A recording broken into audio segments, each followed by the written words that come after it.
స్వరమే విన్నా నీ మమతే కన్నా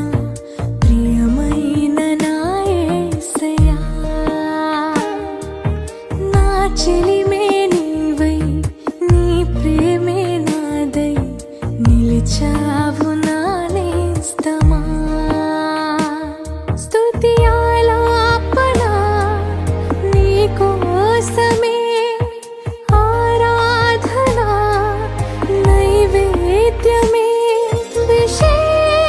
విశేషమైన బంధమే వరాల సంబంధమే నీ స్వరం